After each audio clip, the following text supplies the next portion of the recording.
All right, so I worked on this painting a little bit more, and this style that Van Gogh worked in, it does take a while because it's just so many short interlocking strokes. Now they're made really quickly, almost with like a flicking motion, and those short strokes define kind of the curvature of that surface.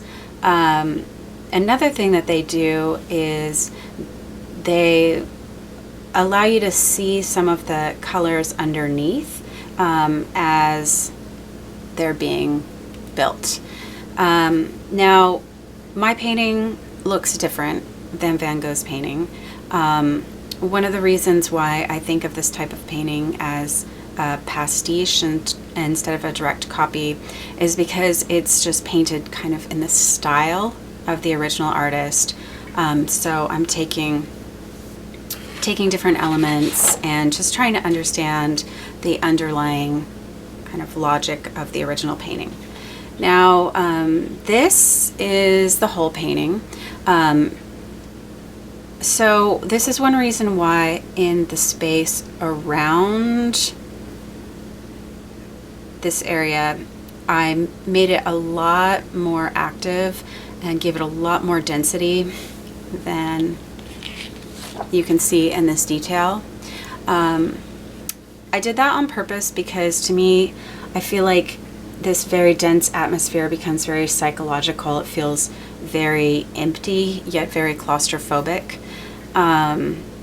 So I tried to take some of that here.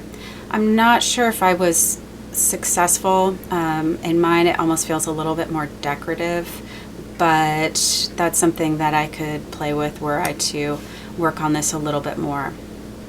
Now, one thing that I noticed about Van Gogh's painting is not only are there some interesting things going on with his colors by really, emphasizing some of those sickly greens and grayed out violets, but there's also some distortion in the structure of the face.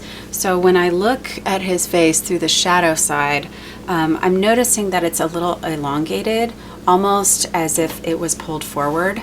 So I've kind of tried to do that very subtly through here.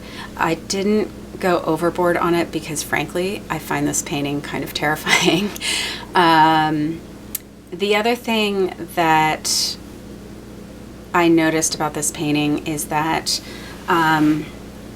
there's definitely like a lot of thick paint laid in quick strokes over each other. So, he developed kind of this like slightly sticky impasto. Now that's harder to achieve using acrylic paint than it is with oil paint, just because they behave a little bit differently. I did not add any medium to my paint. If I were to be doing this painting, say in the style of Vermeer, I would have used a lot of like glazing medium to build up very sheer veils of color.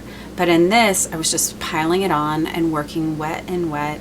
And as the paint became kind of sticky, it started to build up some texture. So I did use the colors that are on my materials list for beginning painting. I started off with ultramarine blue and yellow oxide and some white, as well as some Titan buff, which not all of you have, but it's just kind of like a off-white. Then I added in some phthalo blue and some quinacridone magenta, which are kind of difficult to work in a painting like this because while he amped up the colors in his painting, they are still kind of grayed out. Quinacridone magenta in particular was a little bit difficult for me. So I had to do some pre-mixing on my palette to kind of tone that down. Now, towards the end, I added in some cadmium red, which when you mix it with phthalo blue creates a really interesting chromatic black. When I say chromatic black, I just mean a black that has a colored tone.